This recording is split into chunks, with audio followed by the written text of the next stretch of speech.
Kita boleh baca sebutir Quran, maka kita tahulah kana khuluquhu al-Quran. Semua sekali kehidupan Rasulullah sallallahu alaihi wasallam. Tapi kalau kita nak fokus sikit, sebagaimana kita nak fokus kita manusia ni, kita tengok surah Al-Insan, maka kalau kita nak kaji lebih mendalam juga, setengah ulama kata kita tengoklah dalam surah Muhammad. Alladzina kafaru wa saddu an sabilillahi adalla a'malahum walladzina amanu wa 'amilus solihat wa amanu bima nuzzila ala Muhammadin wa huwal haqqu min rabbihim kaffara 'anhum sayyi'atihim wa aslaha balahum. Dzalika bi anna alladhina kafaru ittaba'u al-batila wa anna alladhina amanu ittaba'u al-haqqa min rabbihim kadzalika yadribu Allahu lin-nasi amsalahum. Ini ayat-ayat pertama dalam surah Muhammad. Jadi kalau kita nak tiru kehidupan Nabi kita Muhammad SAW, ayat pertama lagi cerita tentang jihad tu, mana menggambarkan kepada kita, kalau kita betul-betul kasih sayang kepada Nabi kita, sayang kepada Rasulullah SAW, dia tidak berhenti setakat masalah kita duk wirid, setakat kita duk berdoa, setakat kita duk selawat, setakat kita duk semayabang, duk bayar zakat, duk bayar haji. Kalulah kita betul-betul nak ikut Nabi kita Muhammad SAW, kita faham ayat pertama lagi dalam surah Muhammad. Orang yang kafir, orang yang kufur kepada nikmat Allah SWT, orang yang tak boleh nak terima hukum-hukum, panduan-panduan yang ada dalam Al-Quran, wasaddu an sabilillah, dan orang yang berikhtiar untuk sekat ajaran Allah SWT daripada tersebar ke seluruh dunia, termasuk di negara kita, termasuk di negeri kita. Kalau ada usaha untuk sekat orang macam ni Allah Ta'ala kata adalla a'malahum. Segala amalan, segala perbuatan hak dia buat, khususnya amalan baiklah, pada pandangan kita manusia semasa hidup atas dunia ni, semua sekali tak pakar belaka. Kalau amalan hak jahat, minum arak ke, berjudi ke, berzina ke, memang dah orang tak tengok dah benda tu benda molek. Kecuali kalau orang kata orang hak buta ataupun hak boleh tadi, mana yang hak tidak faham. Tapi kalau orang faham ilmu, faham Islam, maknanya memang jelas belah-belah mana pun apabila sebut minum arak, berjudi, berzina ni dosa, mendapat kemurkaan daripada Allah SWT. Hak tu memang jelas Allah Ta'ala tidak akan terima dah. Hak benda baik hak dia buat semasa hidup atas dunia pun benda baik. Contohnya buat program apa-apa pun, nak beri bantuan kepada orang miskin ke, nak beri bantuan kepada pelajar miskin ke, nak buat projek pembangunan ke, kita kata benda-benda hak baik. Hak ni pun Allah Ta'ala kata adalla a'malahum. Orang macam ni Allah Ta'ala akan gugurkan segala amalan kebaikan hak dia buat khususnya. Sebab apa? Sebab asasnya dia kufur kepada Allah SWT. Dia tidak beriman kepada Allah SWT, dan dalam masa sama dia berusaha untuk menyekat agama Allah SWT daripada dilaksanakan di atas muka bumi ni.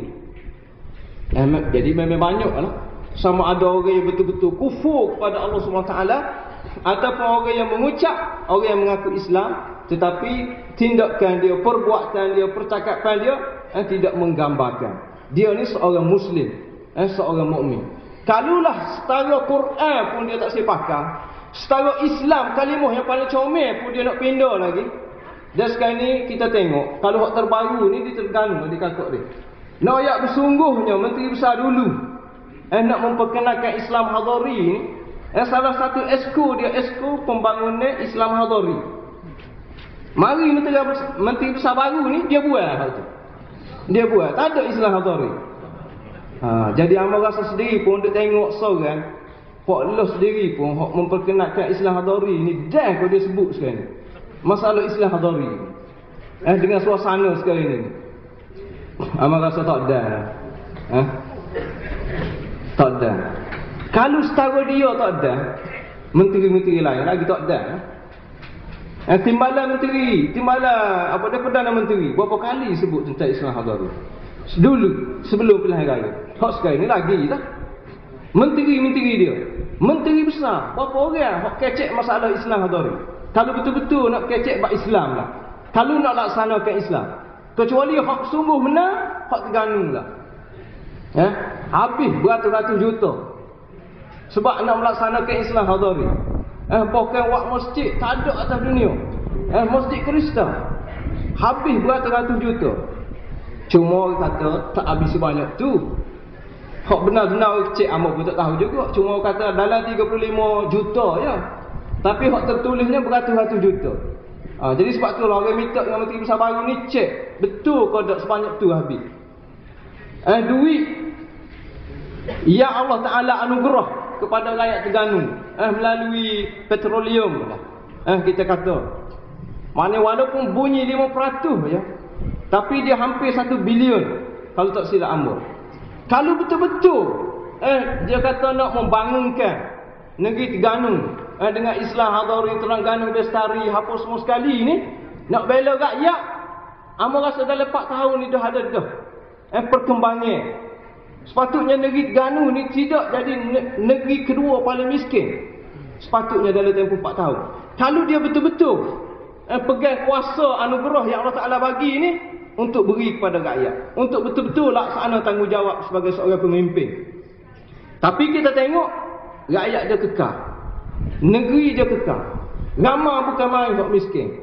Walaupun Kelantan ni dimomok dengan macam-macam momokkan. Kata macam-macam. Kata kepada pemerintahan, kata kepada tubuh dengan macam-macam. Tapi kita rasa tak ada lagi rakyat kita ni hak mati kerana kebuluran. Tak ada rasa rakyat kita ni hak duduk di rumah tutup dengan apa dia? Dengan plywood begitu ya, tak ada. Tapi kalau kita pergi ke negeri Pulau Pinang, negeri Perdana Menteri sendiri, pergi ke Pahang, khususnya di Pekan, merasa teruk lagi masa kehidupan. Semiskin-miskin rakyat Kelantan sebagaimana disebut, antara negeri yang paling banyak cipemah.